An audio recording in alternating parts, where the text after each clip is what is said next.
my right, I've got Anna, and I'm going to let her introduce herself later on once the cameras go hot. To her right is Virgil, and to her right is Candace, and we're going to talk a little bit once the cameras go live about a couple of things that we're a little bit passionate about at this. Two things we're really passionate about this table: helping the Hispanic community in our neighborhood and real estate. And when we can combine both of them together, I'm just like super excited. I may have a little bit of something extra in my coffee too, but maybe not. Who knows on that end of it? But I'm excited about starting this, and I've got, if you want to go ahead and chime in, I'll do my very best to watch the feeds. I am no Jerry Miller by any stretch of the imagination, but I'll do my best. But if you want to ask a question or a comment for the panel, it's best just to text me directly, and that's 434-531-0795. My wife yelled at me for giving out my cell phone number, but I said, honey, I'm in the real estate business. Everybody knows where my number is. So send me a text. I'll do my best to keep an eye on it and not let my attention deficit syndrome get the best of me. So Judah, I am ready whenever you are, my friend.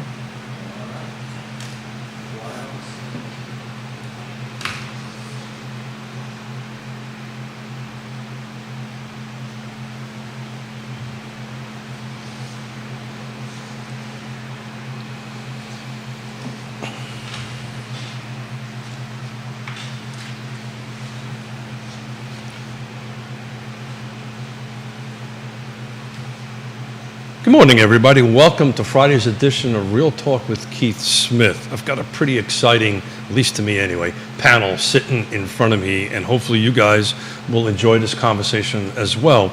We're going to talk to three real estate rock stars to talk about things from the Hispanic community's perspective in the Charlottesville region, and we're going to talk also a little bit about the market until itself from a millennial's perspective, which is not me, by the way. That's those folks. And I don't know, Candace, I believe you're a millennial.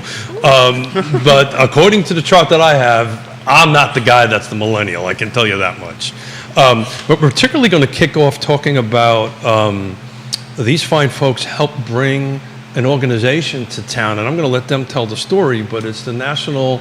I'm going to screw this up, guys. The National Association of, National Regional, oh God, I've screwed it up. Candace, save me. Jump in, tell me about your, and tell me how, NARAP, National Association of Hispanic Real Estate Professionals. Did I do that? You did it. Yep, you got it. Okay, I'm going to take another sip of my coffee. That might get me a little bit better. Candace, tell us who you are, who you're with, how many years you've been in the business, and what's your role with NARAP?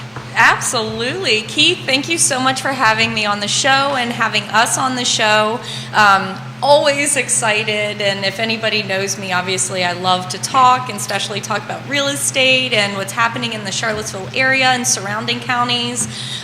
So NARAP is this amazing organization that is starting. So we're getting it off the ground, and so National Association of Hispanic Real Estate Professionals. I'm going to write that down, Candace. So I get this right. And so the Central Virginia chapter is in its groundbreaking phase right now, and so I'm the incoming director for events, which means we have a lot of stuff to do, and we still have some opportunities for sponsors. So if you're in or around or talk to or deal with anybody buying a home or interested in buying a home, and you own your own business or you work for a company that you think would benefit, give us a call, give Keith a call, reach out, because we do still have a few opportunities left for sponsorship this year, and always looking for it.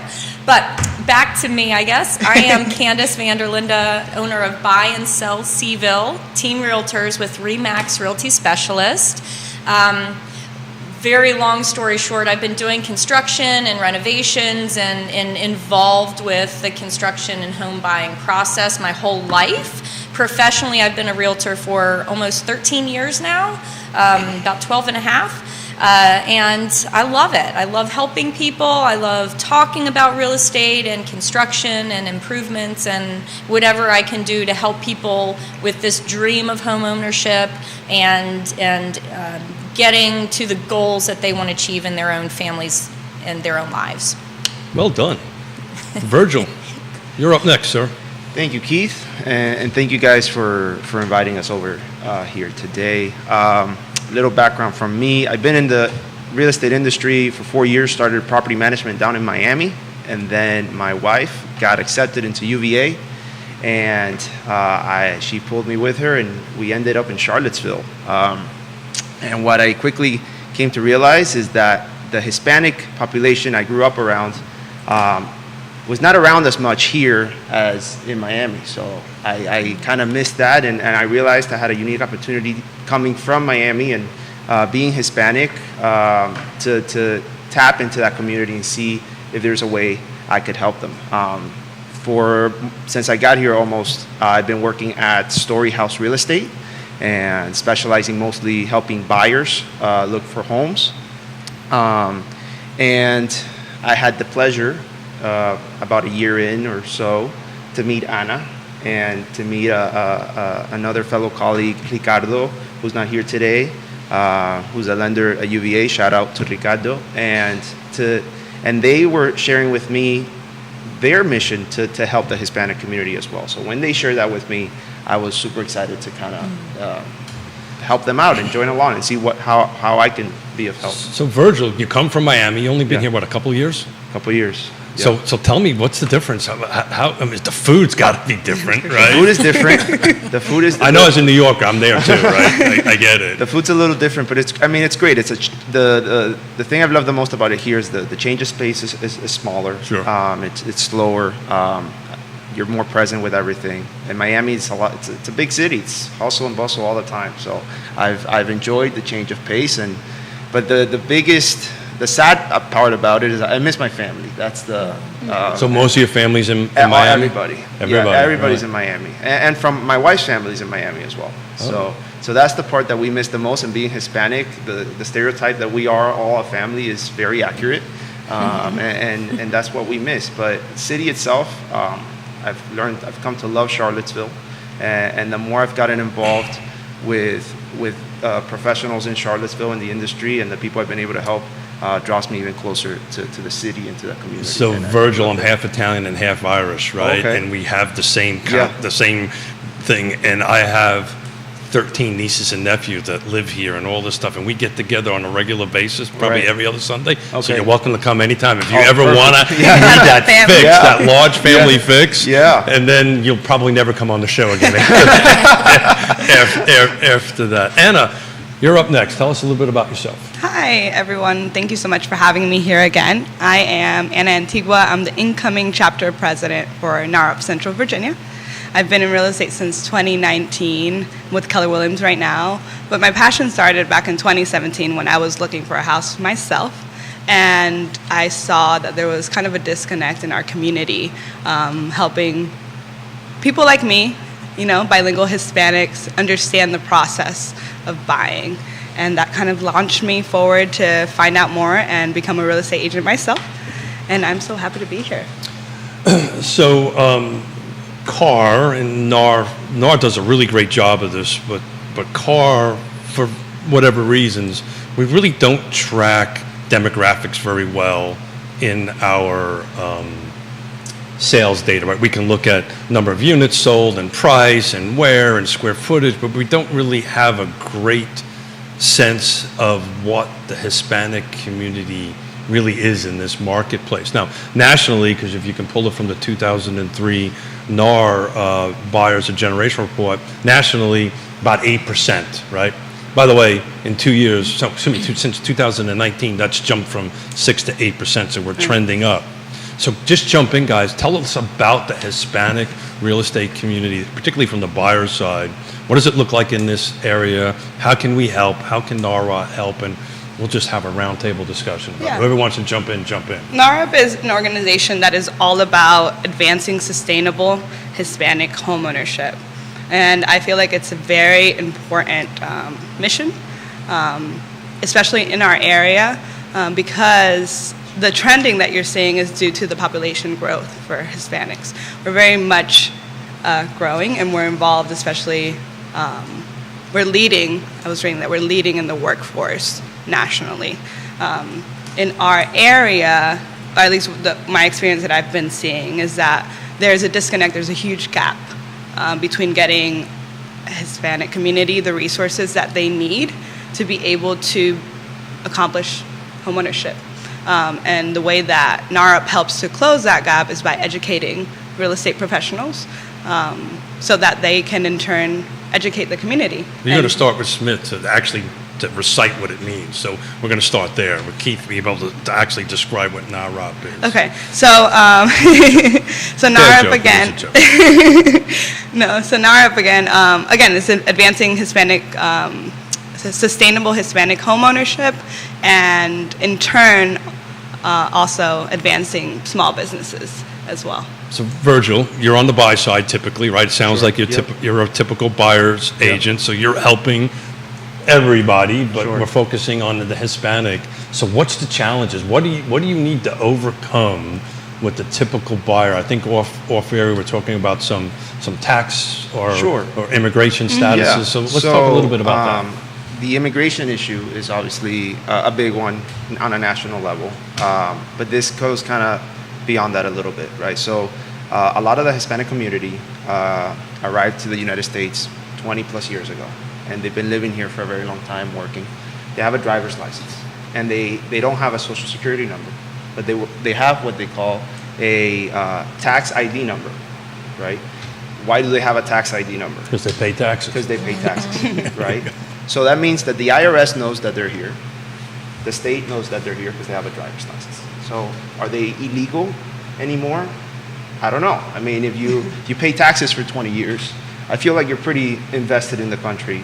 But because they don't have a social security number, when they go to a bank, how do you navigate? So how do you navigate a sale now, right? How do you navigate that with a buyer that may fit that circumstances to Scott Morris, right? Sure. Of Ross Mortgage. How do you? So how do you this take is where the problem is, right? So a person with a social security number goes into a bank today, and they most likely will qualify for a regular conventional product, right? So you can get a 0% USDA loan, 3.5% FHA loan, a 3% conventional loan, and so forth, right?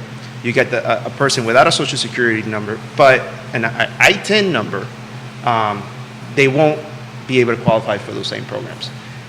There are some banks that will lend money, but they'll ask for a 20%, even 25% down payment at times with a extremely high interest rate, right? So when the interest rate, I think, were like at 5%, they were charging about 12% to get these mortgages. Sounds a bit predatory. So that is like a clear roadblock to people that have been part of this community for a very long time, that have been paying taxes, that have been working, that have kids that go to school here, that and they can't get a house.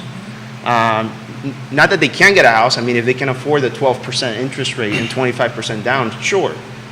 But why can't they be offered the same programs when they pay taxes just like everybody else? Right. And these programs are, in some places, when I first started looking, I called every state and try and figure out, hey, how did you get the 5% now, which, by the way, UVA Credit Union now has an ITIN program, with 5% down, and a true zero credit score, because that's another issue in our community. We don't use credit. We're scared of credit cards, and we just keep everything cash under the mattress. And it's a lack of education and information, which is what Anna was telling me a little bit before we went live. Right. So having these conversations, like in working with Ricardo, for example, and saying, hey, Ricardo, how can we bring awareness to these credit unions and banks? Like, what do we need to do to have all the legal stuff sorted out so that we can have better programs for our community? So the challenge is, and Candace, jump in here, the challenge is pretty much multiplied by many times factors, because we've been talking about this forever. Inventory is just non-existent. Price points are regardless of which report you look at, are climbing, right? And then you have this struggle. So Candace, how does the kitchen table conversation happen with a Hispanic buyer and help them navigate? They talk about what that conversation looks like. Yeah, it's really interesting as Anna and Virgil are talking about it.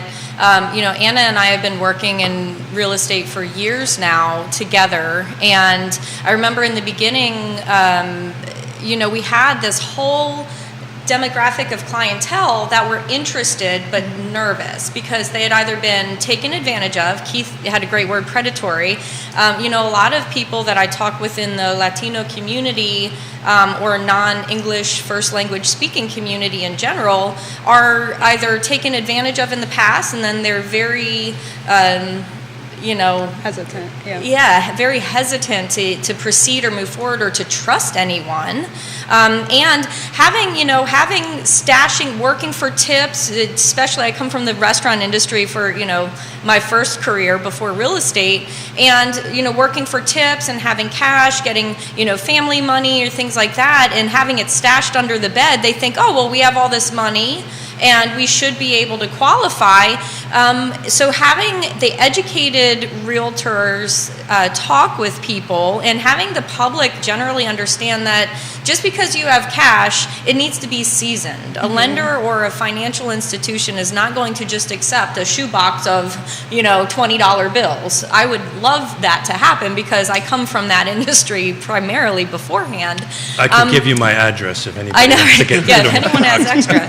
But yeah, so being able to trust that there are options out there and truthful individuals that will actually assist you through the process. And the best thing of all, too, especially working for buyers, you don't pay the realtor. A lot of the clients that we had in the beginning, Anna, like she said, she was going across state lines, calling everybody, working with all different lenders and all different people across the board to try to find these programs for the ITIN, the International Tax ID numbers, where people were paying taxes, had children born in the United States and going to schools. They were paying for the parks and the recreation and paying into this country and this community and still not having the ability to get a loan that was of the same standard that everybody else with a social security number had the option for.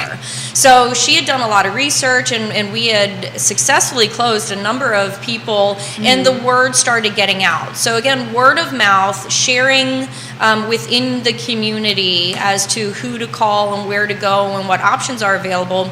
Ricardo with UVA Credit Union, kudos to him too, because I remember when he came on, we met with him and we were telling him and telling Matt Switanos and telling the people within the lending communities this need was there. Yeah. So NARAP is national. The Central Virginia chapter is just getting started now because we have such a massive demographic of people that we can help. So NARAP National, statistically speaking, actually, since 2013, the Latino population in home ownership has gone up 138%, versus nationally other demographics, it's less than 40%. Well, It's clearly, huge. I crunch in national data, local data. I'm a bit of a data geek on that stuff. Look, at the end of the day, there's 4 big buyer profiles going on right now. One of them looks like me, which is a boomer, right? And second is the millennial, and the Zs are there big time on that end of it. I think together that's 140 million people that are in that category. We're only about 70, and every couple of years we get less and less and less because we're, aging out. And then there's the Hispanic community, right? These are the big buyer profiles. So when you start getting folks that are millennials and Hispanics and trying to buy, I'm just trying to go back to great. We've NARAP, we've got a lender, we've got a program. What the heck are they going to buy? Right. First of all, where the heck they're going to go? And I'm looking at another number just to throw it up for a conversation. The multi-generational home is up 14% last year, according to NAR. My experience has been that's a place where a lot of my Hispanic clients Correct. are going Yeah. to. So you guys The want big, to, the Yeah, big question yeah. on what they're going to buy, I think, not only applies to the Hispanic community, but to everyone. I feel Sure. like everyone's feeling like, what the heck are we going to buy? Because there's no houses, not just for the Hispanic community, for everyone. But the issue is, like, you can't leave a community out of trying to, like, buy whatever's available. agree 100%. You know, My experience too has been what you were saying. If my clients are always like, I need land, lots of land, Yeah. and they're actually more Hispanic in particular? Hispanic, Okay. and they're more willing to sacrifice more. They're willing to. Oh, explain that. So if they were living in 2 apartments, now they can squish into a smaller home to be able to get a home. They see the value in that. Also, the other thing that I struggle with is they want to pay it cash and they want to pay it right away. They don't like the concept of credit. And if they can't find something, they're like, okay, Anna, find me some land. Then let me buy a piece of land. And And what's harder to buy than a house right now? Land. Right, Candace? I mean, Yeah. you come from the construction background. Everybody knows that I do. I mean, Jerry did a great job. There's only like 2 lots available in Albemarle County right now that you could buy and build something it's on. crazy. So that's a difficult conversation because that's harder than to find a house or a Right. condo. Yeah. Right. So Virgil, it's been my experience with the Hispanic community. They really understand generational wealth better than, I mean, everybody does, but they really have a good bead on it, to Anna's point. Yeah. So is that a conversation you guys have at the kitchen table with the Hispanic thing, that they're looking to Yep. grow generational wealth for their Absolutely. family and stuff yeah, like that? Talk absolutely. about I mean, that. a lot of my clients have either been renting for a very long time or bought a trailer many years ago and have been just paying the lot on the trailer and just been living on the trailer for a long time. But they understand their kids were born here and their kids go to school here. And they're saying, okay, where are my kids going to live? How am I going to help? How am I going to retire? Like, all these questions are starting to come up and they're starting to think more seriously about it. I don't know if because, like, information is now more easily shared through the internet and everything than ever before. But everybody's being aware that they can be better off than where they are.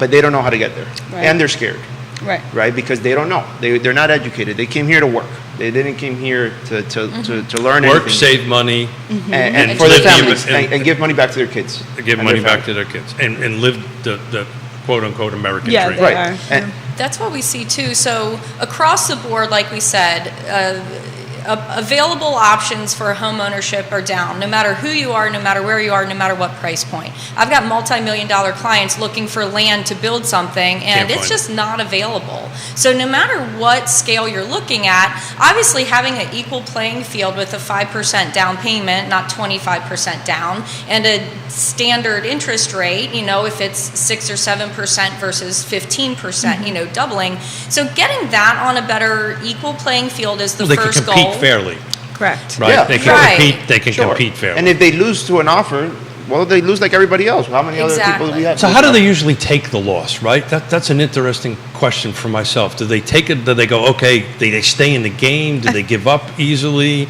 I feel like my clients are really resilient compared I agree. compared to somebody who can have like an FHA or a conventional. Yeah.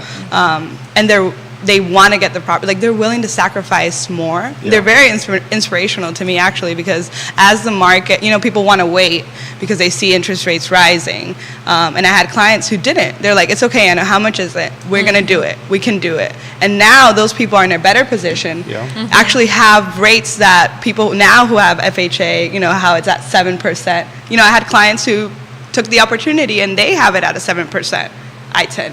Now, I-10 has doubled, but before, what I mean? But but once they're in, they can potentially refinance. I say this all the time. My first house that we bought, we paid 18% and refinanced it a bunch of times. I do want to get back to NARAP. Yeah. And I do want to get back to this sponsorship question, right? Yeah. So Virgil, I'm going to ask you this question, and I'll let you pick it off.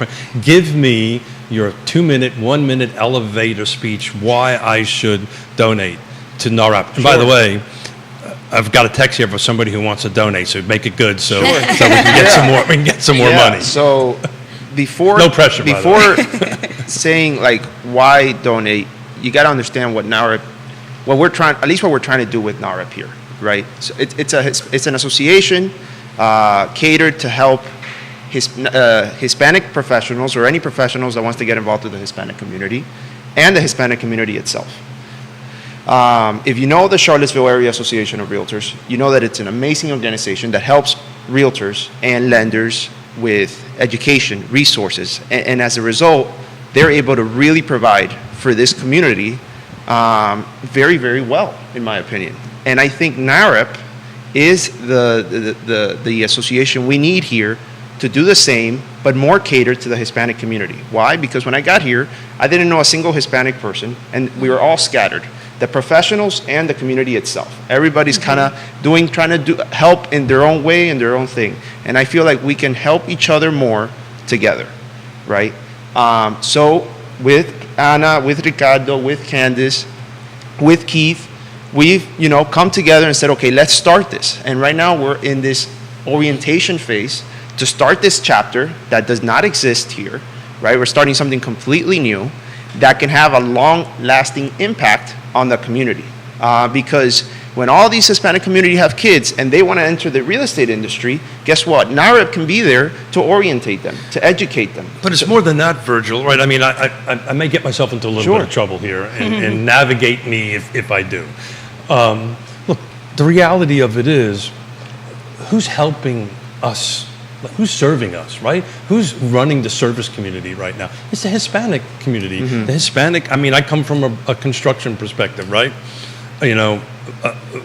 Most of our subcontractors, even way back when I got out at the time of Great Unpleasantness, they were all Hispanic. They showed up at sunrise, went down at sunset. They were just unbelievable to help us get forward. So if we can't help the people who serve us, right? Find a place to live. It was one of my things that I've been quoted. I said, one of the great things about what we do, one of our whys is that we get to help people with one of the requirements for a trip around the sun, right? It's clothing, food, and shelter, right? So if we can't help the people who serve us with shelter, and that's what this donation, that's what this sponsorship is going to do. I needed to jump in. Please, the sponsorship money, it's going to help us open this chapter. The National Association, or the National Association of Hispanic Professionals, NAREP itself, puts goals in front of us. Like we need to meet certain goals to start this chapter and to make this a real thing. And that's why we need help. We need help from anybody that's willing to help sponsor us, because we need to get this started, because the community needs our help. And the professionals in the community need our help. And we need to work together in this. And that's why we're asking for help, because I think it's a big deal. It's never existed here.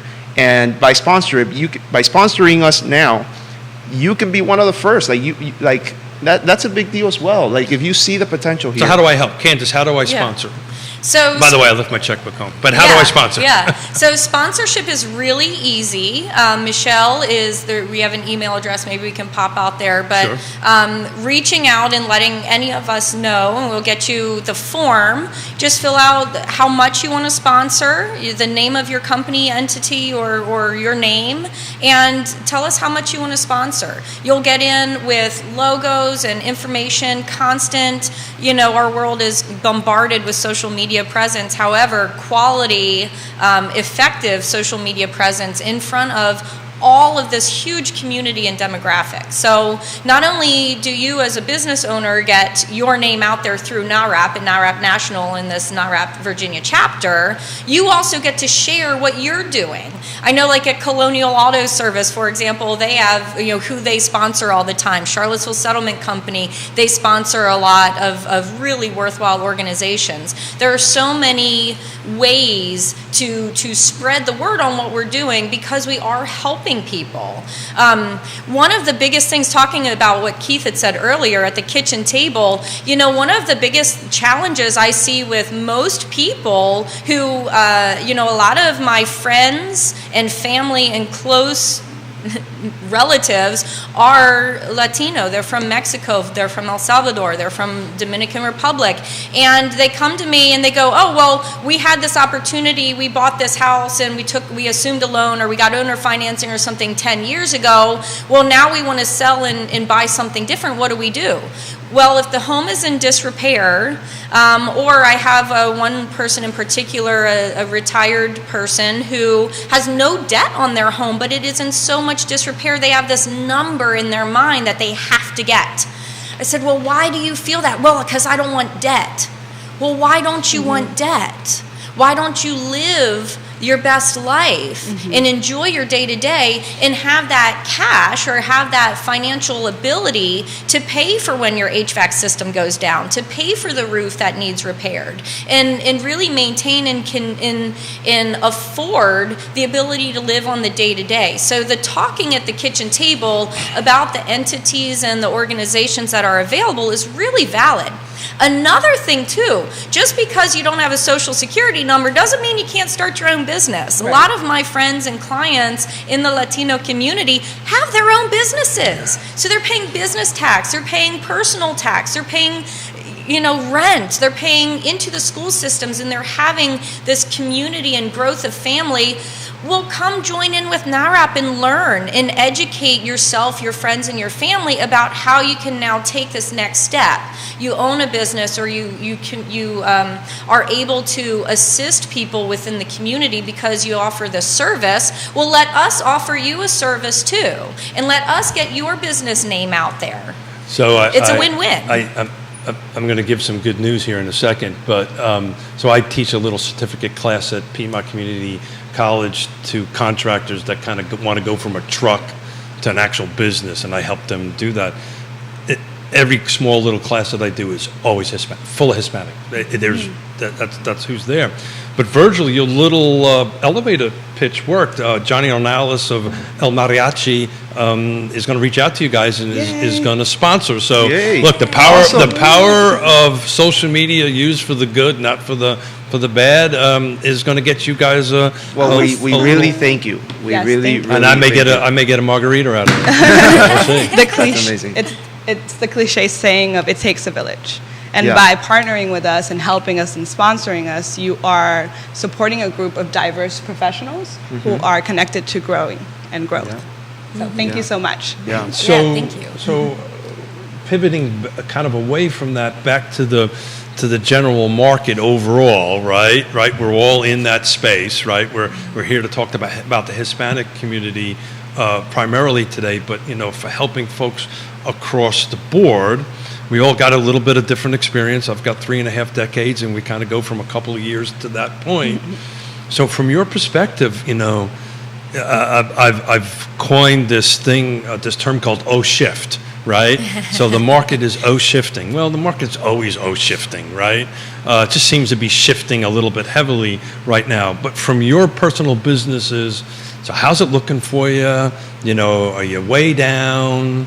How do these, again, to focus on these kitchen table conversations, how's that going for everybody?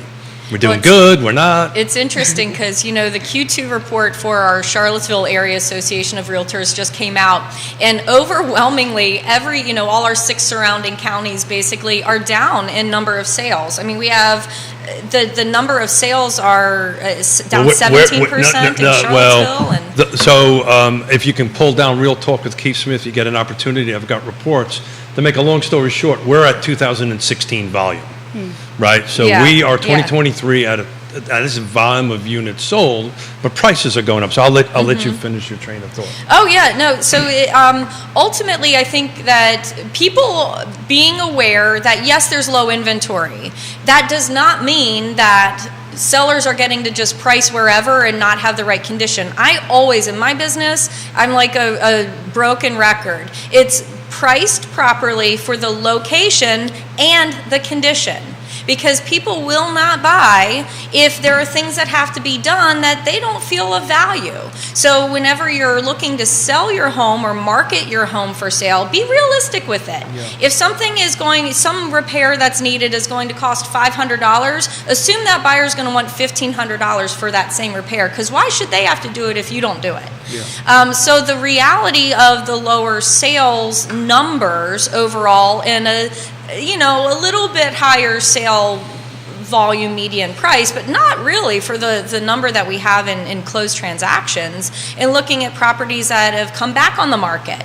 So if you're looking to sell or market your home, make sure that you've done it right. Look at what the pre-inspection items are. Shout out to inspectors too, and all the, talking about helping the community and taking the village, getting the plumber out there, getting the painters out there, getting the contractors out there to fix and or repair the things that are going to come up anyway. It's for your better. And then again, we get to help this community. Yeah, just because there's low inventory and the market is hot doesn't mean you can price the house at whatever you want. It's not going to sell. Price always matters, my Yeah, friend. yeah. I've stayed busy, but we don't have inventory. Yeah. Well, correct, right? So I'm still there's- getting all the calls. Yeah, and it was interesting because to me, been doing this since '87, and this is, I call from the beginning of COVID to the kind of the beginning of 2022, depending on the month, I call it the unicorn years or the unicorn time in real estate, because it was just a real unicorn. That is never that type of interest rates and so forth and so on is never going to happen again. But this feels like, to me, kind of like a 2016 market, right? It's going to take a little bit more. The difference is inventory was way higher than it is at this point. So to your point, Candace, and please other folks jump in, I'm going out to Yona and I going out to San Diego next week. We do a housing conference every year, and I'm doing a little bit of speaking. And I'm talking about what I call the 6 requirements for the real estate market. And you kind of touched on some of them. Location is always the case. Price, features, conditions, the timing, right? What's the right timing?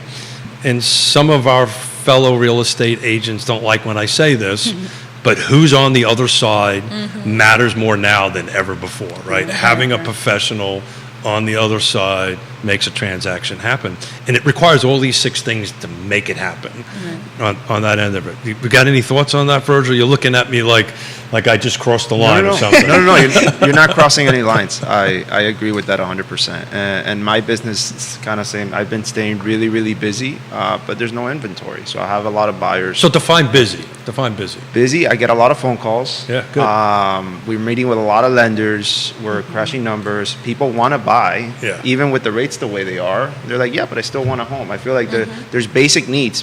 Some people are either getting divorced, need a smaller home, or they're moving here. Their kids are moving here for school. They want to have an investment property. People still want to buy, but there's no houses to buy, and it's the struggle that we're all feeling. But I mean, it can't last forever. Yeah.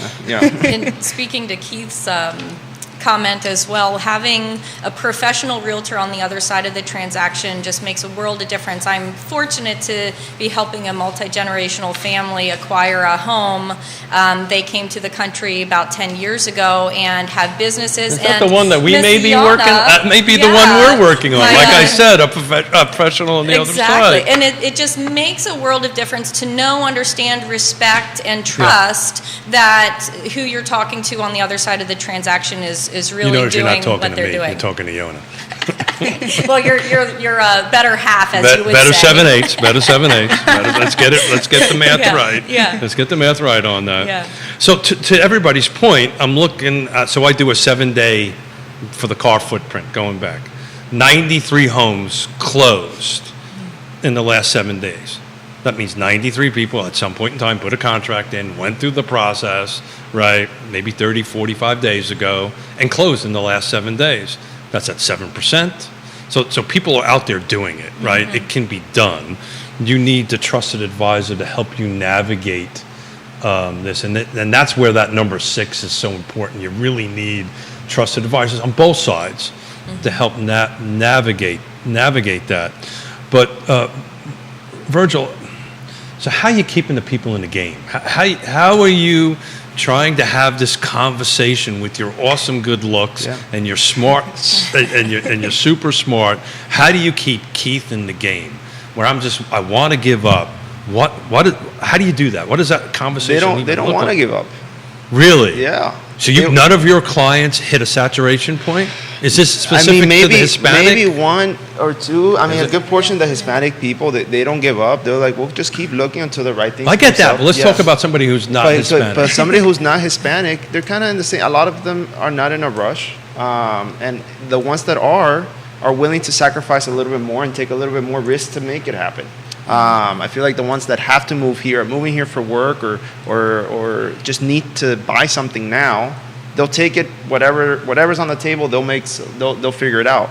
And the other half is just not in a hurry and is just willing to wait for whatever, because they understand how valuable it is to buy a home. And the point I made to this client the other day, it's houses right now are rare. When something is rare, it has value, and it will hold its value, and the value of it will grow, because guess what? Not a lot of people have it. So yeah, if you have to pay a little bit more for it, above asking price, even if you have to get an interest rate a little higher right now, you're going to get something that nobody else is able to get. So it's worth getting it. So even in this hard market, because there's not a lot of it. In 2008, it was the complete opposite. You were buying stuff that everybody had, and there was extra to go around. Don't remind me of that, okay? Yeah. But here it's the other way around. Nobody has it. Everybody's looking for it. So you can get your hands on it, even if you pay a little bit more for it. You're in a good spot for a while. I mean, how long do you think it's going to take for inventory to go back to what it was? Well, that was the question I was going to. I've on record have said I think this is 5 to 10 years out. I'm with you. That's what I've been telling people. So if you And buy why are you something saying now, that? Why are you saying that, Virgil? because I saw the data before COVID, and the numbers were very, very different than what they are now. Like more than doubly different in inventory level. Like for us to go back, there has to be an explosion of inventory, right? For there to be an explosion of inventory, you either have to build a lot fast, which is really hard to do. It ain't gonna happen, right? Especially here, right? Or there has to be an enormous amount of foreclosures, right? Everyone's going to foreclose. And why won't that happen? Well, who's going to foreclose on their 2%, 3% mortgage? Who's going to want to stop paying that? I mean, people that could happen, right? God forbid they lose jobs. Sure, and stuff but like that. even like. But Candace, why won't that happen? What if most people have more now than they've had back in 2008? Well, there's hopefully Equity. more equity. Equity. Yeah. Again, if you maintain your home, you'll grow in equity and you'll be able to utilize that value. We also saw, with low inventory, there are a lot of people, again, like a few years ago, taking out, refinancing. Even if interest rates are at 7%, if they were at 7 or 8 or 10 before, and now they can pull out $200,000 out of their, $500,000 now priced home and redo a sunroom, add a garage, add a basement, finish it, add a bathroom, do something like that. Right. They have this opportunity to do it instead of moving. So there's another thing too, especially with the Latino community and the Hispanic community, the resilience I see is, a lot of my clients have contacts. Oh, we need to, we are looking at this home that's outdated. It's priced well. We love the location, but it's totally outdated. Well, I've got someone that can do the floor. I got someone that can paint. Overlook features and conditions very quickly because they understand location and they understand price and go, look, I've got the resources to do this. If I had $1,000 every time I get a phone call about, hey, do you know a plumber or electrician? Yeah. This island Yon and I go to down in the Caribbean, we would own, right? It's great. But to the primary reason of purchasing, which is an interesting stat, turn it to the millennial and the Z. Right, desire to own a home. This is per 223 NAR buyer and sellers generation tool. 47% of the 24 to 32 are desiring to own. So that's that Z. That's that Z age, and I can't even comprehend that age. But that Z age. The second one, highest one, is the 33 to 42 mark, which is the millennial end of it, and that's at 37. When you get to my age, I dropped to about 7. So, on that end of it. So the desire to own is there. I would love to know what the desire to own percentage is from the Hispanic perspective, because they don't break it down that way. But look, I'm inventory. I've been on the record to say it. I'm going to continue to say it. We're not going to build our ways out of this. It's going to be a 5 to 10 years. It's going to require a lot of trusted professionals and advisors to navigate it. But Candace and Anna, jump in. Why do you think it's going to take that long from your perspective to get that far? Well, if you look at the building permits pulled by county and by location or municipality, and also looking at the municipalities that are open to commercial and residential growth, there's a reason Waynesboro and Stanton are really starting to boom, and we have larger entities that are looking at bringing in a lot more jobs, which then home ownership in residential communities that are being built out. Now you don't have to drive across the mountain or drive 45 minutes away to a job that's actually going to be worthwhile to pay your mortgage. And then whenever commercial activity and residential activity increase the tax base, well, guess what? Your schools have more funds available to do improvements and offer better education and more quality teachers that are involved. Your parks and recreation increases. And then if that's increased and more people are living in the community, then it all becomes better. Then your restaurants, your shops, the hours of operation can open and increase and allow for more accommodations. So really, I love the statistic. 13 years ago when I was getting into real estate, it still is true today. For every two homes sold, a job is created because of the amount of people that are involved throughout the whole process, before, during, and after. So really, home ownership not only benefits the family, it benefits the community. The statistics, obviously, everybody's aware of the child education and statistic rates of growth and improvement when a young person knows they're going to bed and waking up in their own place and secure and safe. Warm and comfortable, they can be, people can become better educated. And then again, the extracurricular activities and the fundamental features of life that this country was developed for. I'm getting goosebumps. I love the fact that and I the was AC's born not even here. on. I know, right? Like, gosh, yeah, not even that. I'm just excited. So Anna, can you play off of that excitement? So why do you think we're because you're kind of new to the business, right? Right. So from your perspective, why do you think we're like years and years out? I mean, what's your thoughts on that? I like psychology a lot. So I'm sorry? I like psychology a Oh, lot. wow, I went cool. to University of Georgia for psychology. I did not know that. I know in real estate there's a Am I lot of getting analyzed right now? psychology involved. Yes. I am going to make my opinion is that there's that scarcity mindset happening, and it's causing what we're already talking about. Nobody wants to let go of what they have, and they want to hold off to maybe sell it off in the future for way more. So I think that makes the trickle or everything slower, that you're holding on to what you have. So you have that scarcity mindset. So I think I agree with you, it happening between 5 to 10 years, because everyone is like, I don't want to let go of what I have, and maybe in the future I can get. Well, I was having a conversation yesterday with a buddy of mine that he bought in 2020, new construction, and he has a rate of like low 3%. There you go. Right? Mm-hmm. And he's from New York. He's thinking of moving back because his family's there, and he was telling me, Virgil, like, if I sell the home, I have to buy a more expensive house at a higher rate. Mm-hmm. I could probably rent my house and make some profit out of it. Correct. But I'm never going to see this rate again. Like, I do not want to let it go. Like, and especially if he doesn't have to. And I feel like a lot of people are in the same boat.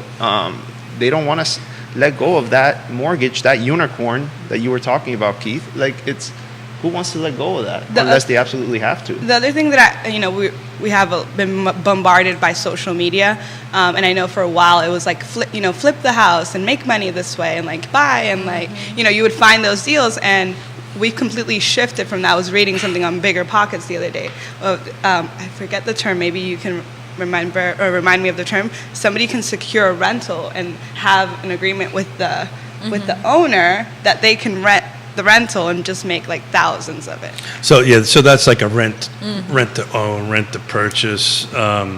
That when we've talked about this with Jerry and I over in the show for years, there's seller financing. That sounds like a little bit like that. So if the seller does not owe anything on it, they can go ahead and do a seller financing. I said this on the show, and I will continue to say it. The 3% mortgage was not a good thing. It was a great thing for at the time, but it has really put people in boxes. Jerry and I were discussing this the other day on one of the shows, that I'm sitting at kitchen tables and I'm looking at people across that, they're panicking because they have to move. I don't know what it is. Maybe it might be just the way things are going these days, but we've got a ton of divorces we're dealing with right now, and they have to sell. They have to sell. And now they're in this panic because their They're going income to lose now their unicorn. well, their income now is split in half, right? In theory, right? And now neither one of them can buy. So as a real estate agent, you're going, I'm getting the listing and I'm potentially getting 2 buys, but that's not where we are right now. We're trying to negotiate. We're trying to navigate the psychology part of it, but one's living on one side of the house and one's living at the other side of the house because they can't move. Yeah.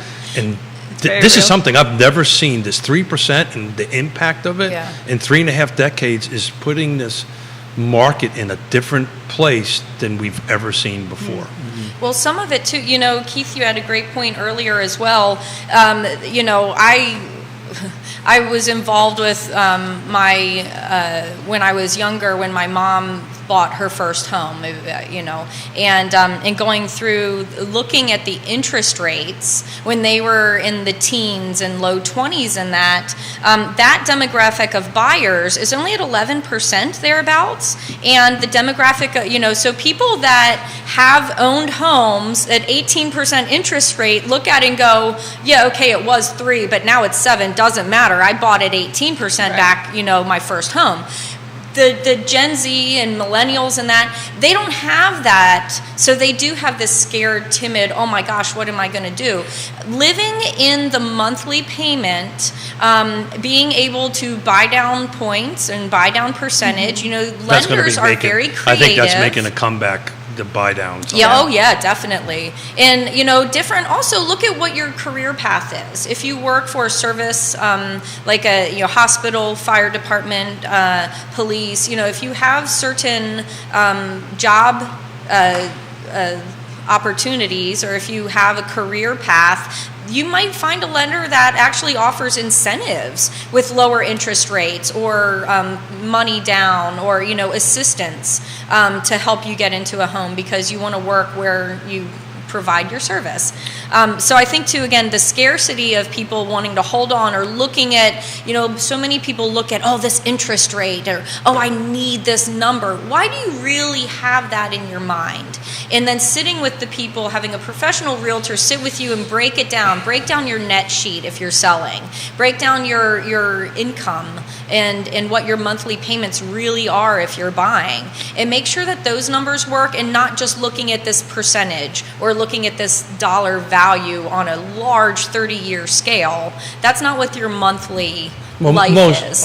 Most people buy by the monthly payment than do that. So I want to give you a shout out from the Erpes family. The Erpes family said hey to everybody. It was something I can barely speak English, but he said something in Spanish, whatever hi means, and have a great show in Spanish. That's what he was typing down Thank there. you to the Erpes family. A great family, and I'll tell you, if you need a financial advisor, they're ours. Reach out to them. They're just wonderful people. But back to Candace's comment, and Virgil, I want to kind of jump in on you a little bit, with, where are you helping your Hispanic buyers look, right? So Augusta County, again, if you pull down Real Talk with Keith Smith in the reports tab, Augusta County single family detached from January 1st to the 31st. This is a year over year, right? Going from 2016 to now. 2016, the value was 100. They were selling homes for 198,000. This first 6 months we're at 330, but 347 sales happened. Now I take a look at Greene County, pretty much had the same trajectory on value. It's maybe not the same county, but only 111. So that's telling me, is your buyers looking at Augusta? Are they looking at Buckingham? Where are they going to help solve that problem? They're looking at Augusta, they're looking at Waynesboro, they're looking at Greene, they're looking at Madison. But that's going to shift with the I-10 issue. right? Because they're looking there. So why is that? Because it's more affordable, right? So if you have to put 25. So they're going to go further out, is what further you're saying. out, right? Yeah. Because the median, I think the quarter two report put the median price around here around close to $500,000. Yeah, it depends on the Right. jurisdiction. Right? But we're around there, right? And if you have to put 25% down for that, that's hard to make happen for anybody, right? So, but because the median sales prices in Greene, Madison, Augusta, Waynesboro, Fluvanna are lower, Well, to your it's a little point, bit more, they can do that a little bit more. But with the ITIN, with what UVA Credit Union has done with this new program, that so may they've start to overlooked shift. it. That's not an issue for them. Well, if you only now have to put down 5%, Got it. Now No, you can no, now yeah, you got can it. be like, well, I can stay a little closer to Charlottesville, where I work, where my kids want to go to school, things So like I'll that. butcher this, but Stanton or Staunton, depending on what part of the world you're from, median sales price is $250. Augusta County $330. Waynesboro $225. So you're and these are year-to-date numbers. You know, you're at $250 in Staunton or Stanton and Waynesboro. You're at $255. You know, Augusta's up in Lake Monticello. You know, I've learned this from chairing the Piedmont Community Land Trust, and we help people from 80% AMI and down, and we range usually between 60 to 80% AMI. You've got to be at this 225, 215, 250 number to really hit that market. But Virgil, are you saying I'm going further than that now? Am I going further than? And I'm working in Charlottesville. Is that what we're talking about? Not so much further. They'll stay in there, but with the ITIN program, they want to get closer. Is what I'm saying. Yeah. So they can afford more. Because now they can afford more, Got and it, they got want to it. live here. I mean, who doesn't want to live in Albemarle, Charlottesville, where the market is a lot more insulated and protected? So Greene County, I just ran the numbers this morning. As of today, is at 385. Yeah. This is single-family detached, Yeah. now, guys. Right. No new Exactly. new crazy. construction. So one of the things to consider again is when people are renting, we have a high volume and high density rental market. Apartments, attached homes. But those you are going know. up, Candace. Well, but Rents. however, so if families are renting and their kids are in school in the Charlottesville, Albemarle locations, and they can afford in Greene or Louisa or Orange or Stanton or going elsewhere, well, then the kids don't want to uproot their children from They their don't. friends and their family. So with this 5% down program, staying in the community and staying in the central area within the school district that the children have already started attending, that's really valuable. So you ask a lot about the pushback that buyers have in proceeding. A lot of it comes down to, well, I've got 3 kids and they already have this established, sports teams and friends and schools, and even though we really want to buy, man, we can't afford anything where we're already living. And I'm going to take it, for the sake of a talk show, I'm kind of going to take a counterpoint here, just throw something out. So as a listing agent, I've got this program we're talking about at 5%, and Candace brings something in. Because we're still in multiple offer world, right? Sure. Right? Is everybody in agreement Yeah. with Yes. that? I agree. That has not gone away. Right. Yeah. Certain price points, maybe not so much. Right. And maybe certain locations, not so much. But generally, we're kind of in multiple offers. So how we're going to be helping this Hispanic community, how you're going to convince me as the listing agent, I'm looking at 2 exact deals. One's got 20% down and one's got 5% down. So that's not any different, like working with anybody else, Yeah. right? Than working with somebody that Or a has VA USDA loan, right? I'm or I'm a right, disabled exactly. veteran. That's no I different. hate If that you- when people If you get a USDA use loan that. or a VA loan or an FHA loan, and it goes against a conventional 20% down, you're gonna lose. Okay, so that doesn't Oh, matter. you're really going to lose. Well, I've won.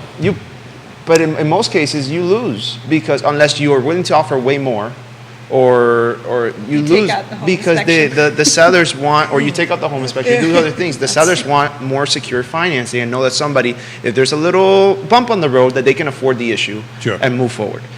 So it's more certain. But by having this new ITIN program, at least during the conversation, just like everybody else. Before, they weren't. So are we now seeing recently, last couple to 3 weeks, month or so, are we starting to see home inspections work their way out of the market again? Are we starting to have. see that? Yeah. on that? I'm on seeing that end? I'm seeing home inspectors go in. I've been Good. able to negotiate a couple and Good. been able to get credits and look, I don't think it's just being thrown out the window. I'm Good. also seeing less cash Really? in the competition. That's It's not interesting. coming up as much, at least in the last month and a half. The offers we've written, I'm not seeing it as much. Well, I'm going to look up a quick report and see, while you guys are chatting, Yeah. to see what the 93 that closed for the last 7 days, how much was What was cash and cash? how much was Yeah. that? I would say too, look at where, I'm assuming that the more of the cash is going to be in a higher price point and closer into the city. Yeah. Because there's more competition, but Virgil, I might push back a little bit on Sure. that. I'm looking at those 94 transactions, 24 of them were cash. Yeah. Yeah. So And I'm again, seeing, what I'm price seeing more point is that cash in? than less cash. It's Okay. because of the interest rates. And my sister actually was just debating whether to do a loan or cash, and it made more sense to use their cash than. Well, to see, use a loan. I'd suggest the opposite, I but. know, but but- they were making. Well, they're going to use it as a rental. Okay, And- got it. It's an yeah. investment property. Yeah. Now I get it. Yeah, I get it. one of the things too that was brought up, everybody knows I come from the construction world originally. My life, I had a paintbrush in my diaper. I was, too short to work the saw, so I was standing on buckets and stuff. You I used to was work really- track hose and skid steers Oh and God, stuff yes, like that. I love it. Yeah, so one of the things is, I've seen talking it, about. actually. Yeah, I like to, my I ran the other nails way, in the by crawl the way. space. I ran the other way. But really, when you're doing a showing, educated realtors, like I know my agents that work on my team, you're getting in the crawl space, you're looking in the attic, but you actually have the wherewithal to understand and identify with the buyer during the showing, hey, these are things that are going to come up. I'm not a professional contractor, I'm not a licensed inspector. We have great inspectors in that, but listing agents doing pre-listing inspections may or may not be a good thing. That's a whole nother ball of worms we can, talk about.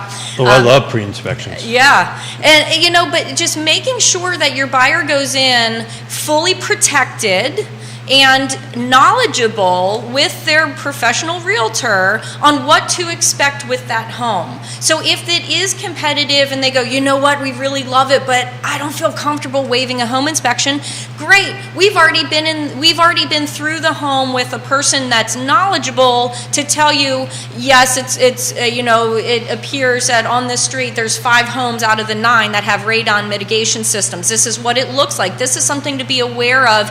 If you test and it's high, you're going to be responsible for that. The windows need replaced. The windows, roof, heating and cooling systems. Some of the big ticket items, if those are identified before you put an offer Right. together, I always preach to my agents That and needs to to my be done at clients the to do listing that. side before you get on to It is, kind of yeah. understand And for- where you're but for going. the I'm buyers just to shocked out of the understand. 24 cash. I thought it was high. I didn't think it was that high. So again, that's just a 7-day snapshot Yeah. on what it looks, and I would love to break it down on what jurisdiction. Yeah. My suspicion, most of it's probably like in Albemarle County and Sure. some of the higher dollar volumes. But back to your point about and to play off the new construction a little bit. Back to your point on there's hard things to find at certain price points. I'm experiencing, and I'd love to see what you guys are thinking. I'm experiencing people are pivoting to new construction more often. If they're at this $600,000, $700,000, $800,000 range, which is not affordable by any stretch of the imagination, meets the affordability check on it. But they're moving to new construction in a huge way. Are you guys seeing that also? I've had more of a shift. Oh yeah, that for way. sure. Yeah. And, So how do you navigate that? Because new construction is a different animal from a real estate perspective, right? Yeah. Right? It's a whole different set of contracts and negotiations. How's that going for you? I mean, like anything else in real estate, you have to be able to explain to your client what they're getting into before they get into it, and make sure, like Candace said, that they're protected in all ways, that all the inspections are being done accordingly. Yep. I'm seeing more of a change to that, because also there's no inventory, and so where are they going to go? They Right. want a house, so the ones that are available are the ones that aren't built yet. So maybe that might be the reason as yeah, well. I why agree with that. turning- And a lot of our clients that have been not in a hurry and that are in that price point, because lower than that, it's really hard to find Sure. a good It's new impossible. construction, right? So, they'll definitely go and do that. And then there's clients that don't want to live next to a house that looks exactly like theirs and want to build something on their own, but then they can't find land, right? So I've got 3 custom home clients I'm working with right now, and the 2 difficult discussions are where am I going to go, which is always the number 1, which is location, and then number 2 is price. I mean, a custom home, you can't find anything that doesn't have a 1 in front of it, and I'm not talking 100,000, Yeah. right? Yeah. Right. If these are 7 figures and up, and in a way, I was like, oh man, I should get back in the building business. Right? But the cost of constructions are off the Yeah. charts Yeah. and all that stuff, and that is a hard conversation to have with somebody who's relocating, right? They're coming from that. We were talking off air. Area median income by HUD for our area is $123,300. Let me repeat that. The area median, sorry about that, Neil, median, I keep on saying medium, but it's the Yankee and I just can't do it. Median sales income is $123,300. Miami, what was it, 90 something? 74, you said. 74,000. That's in Miami. That's great. I'm doing a thing in DC in September, and I'm on with all these people from these different really luxury markets, and their just minds are blown that we're 123, and that's where these costs come in, right? Right. This is why this stuff is so expensive on that end of it. But I'm trying to wrap my mind, Virgil, right? I mean, we joked about this. Quentin Beck and I was joking about this on the show one time. We're going to coin the term "fly until you qualify." I mean, people going to Harrisonburg, beyond Harrisonburg. I mean, where are you going to help your client at this $250, $350 price point? How are we going to help them? It's very hard, and a lot. It's you have to either save more money or wait. If you're in that $250, $350 price point and you don't want a condo or a townhouse and you want a Even single that's hard family to come home, by. Yeah. But if you want a single family with a little yard, you're gonna have to go a little further and be very patient until the right thing comes along. And my buyers are just, especially the Hispanic community, they're loyal. If you really help them to them, they'll stay yeah. with you and they're loyal to you and they'll wait. And they'll wait. When this ITIN program came out, I called the client for 1.5 years ago, and because I always check in with them and I'm always on top of them. And they're excited that they can now afford something a little bit more and their situation is a bit more realistic. And it's just patience right now. That's true. I'd love to chime in. It's real talk.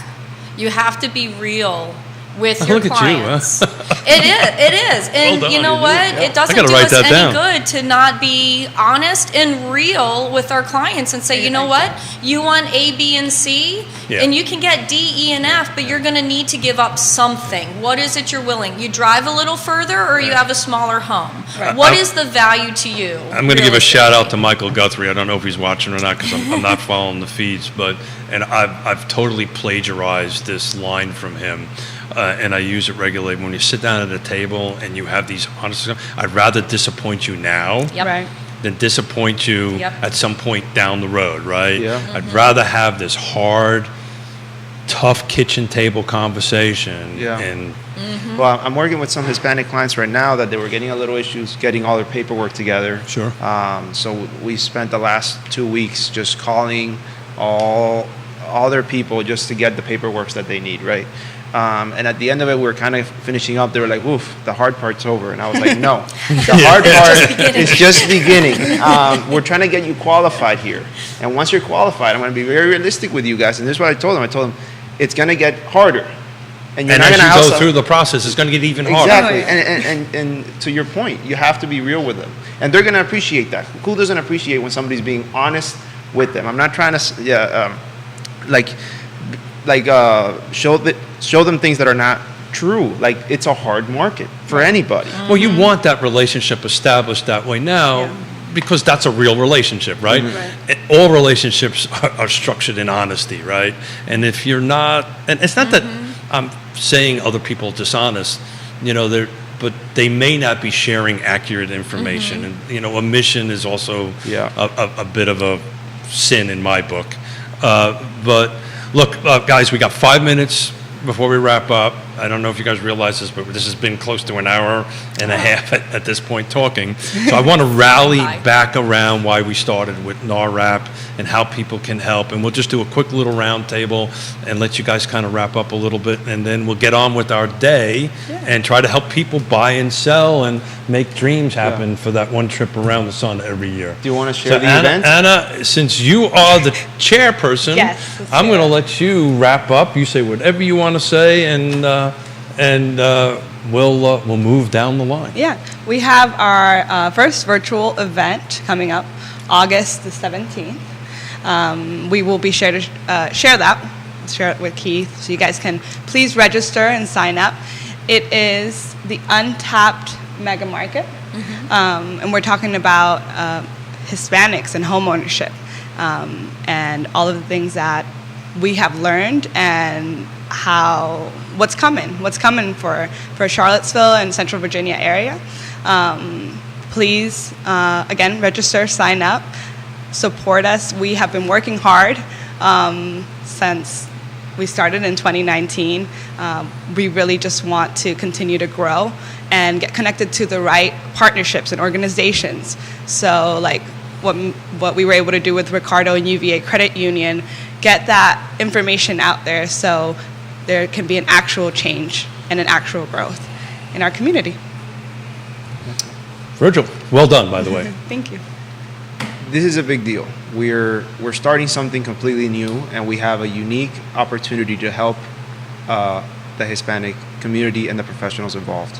And I think you would want to be a part of that, because it's going to make a very long-lasting impact for longer than I think we can anticipate, just because it's going to set the foundation for what can be a very beneficial headquarter of resources for everybody. So come join us. Come to the event August 17th, 1 p.m. It's online. It's free. So just put it there. Just listen to what some of our panelists have to say, and come be a part of NARAP Central Virginia.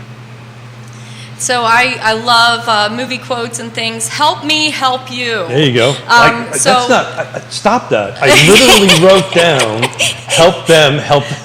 Yes. Stop it. So advancing sustainable home No, I can't say ownership, it. NARAP is here to bridge the gap between the tools and the resources for the community that currently doesn't have a voice. Just plug away. It's free. It's live. It's virtual. We have 4 panel members, UVA Credit Union, the Diaz team, Peter, Joe. It's going to be an amazing event. Chime in, register August 17th, 1 p.m. Just come learn about it a little bit. And as sponsors, you get your name blasted. You can blast it to all your clients and everybody. Let's get the word out. Let's promote as much as possible. And again, bridge this gap that's so needed for this massive demographic here in Central Virginia. Well, first and foremost, we didn't talk about this. I'm on the board. Yes. I don't know how I got there, but Yvonne told you. I'm on the board. It could be some of my volaholic problems that I have on different boards. So I'm honored to be there. I surely feel like I don't deserve it, but I'm honored to be on it and help in any way that I can. So folks, these are outstanding individuals. Go ahead and sponsor them. You can just Google search it. You'll find all this stuff online to help them out. I knew this was going to be fun. I knew this was going to go fast, and it did. You guys are all welcome back anytime that you want to come back on the show. Jerry's going to be back in that seat where Candace is. I miss my buddy dearly, but I'm so glad that he took an opportunity to spend some time with his family, and I hope I didn't screw up things but so bad since he was gone. But we'll be back on Monday with Jerry in the spot. We're going to do a little bit of Batman and Robin and catch up with Jerry and catch up on the market. But everybody have a great weekend, and we will see everybody on Monday. So have a great day, guys. Thank you. Thank you. Thanks, guys. Appreciate it. Thank you. Thank you.